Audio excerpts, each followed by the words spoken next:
History is not only what is written, it's what is remembered and what is erased.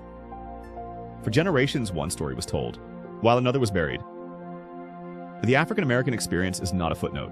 It is the foundation, built in the shadows, brilliant in silence, resilient under pressure. These are the voices left out of textbooks, the communities erased from maps, the brilliance history forgot. This is not a rewrite of the past, it is the missing truth. To understand America, we must finally see it whole.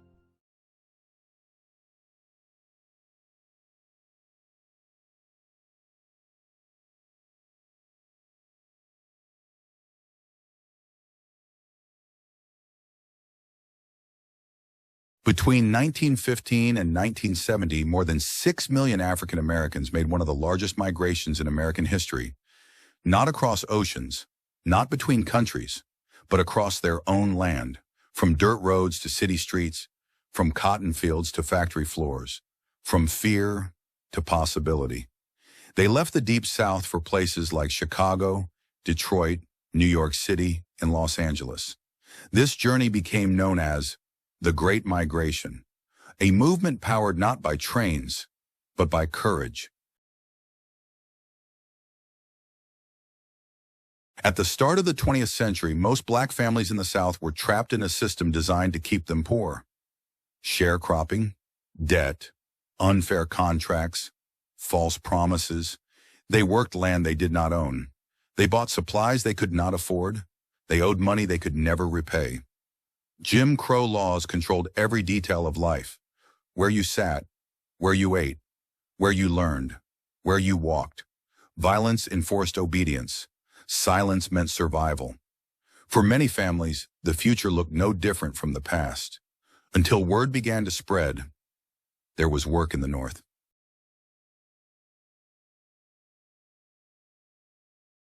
During World War I, Northern industries needed workers.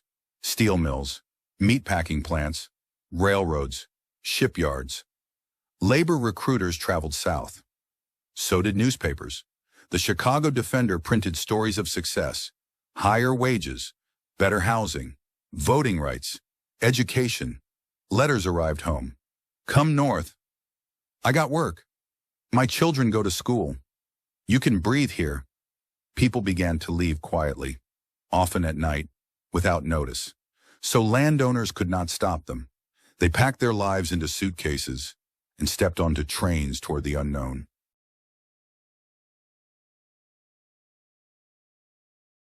For many migrants, the journey led to Harlem, a neighborhood that became the cultural capital of Black America. Here, creativity exploded. Music poured from windows. Poetry filled newspapers. Dance floors shook with rhythm. Pain became art. Struggle became beauty. The Harlem Renaissance was more than entertainment. It was identity. It was self-definition. It was proof that Black Americans were more than stereotypes. They were thinkers, creators, visionaries. Harlem showed the world. Migration was not just movement, it was transformation.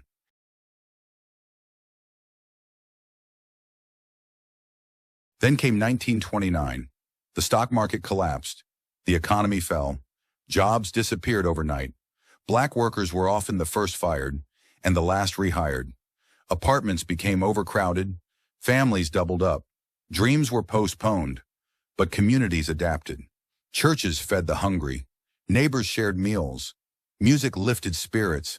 Migration slowed, but it did not stop. Hope survived the storm.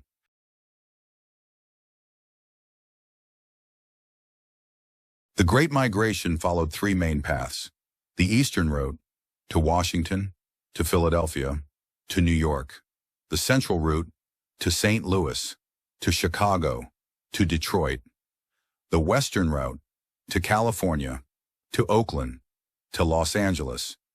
Many rode the Illinois Central Railroad. Others drove long distances, facing danger, facing discrimination, using guidebooks to find safe lodging. Each mile was a test of faith.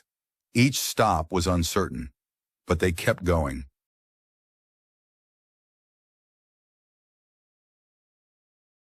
World War II sparked a second migration. Defense plants needed workers. Millions moved again, this time in record numbers. They built planes, tanks, ships, weapons. They powered victory. After the war, civil rights activism grew. The children of migrants demanded equality. They challenged segregation. They challenged discrimination. They changed America. The Great Migration gave birth to a new generation of leaders.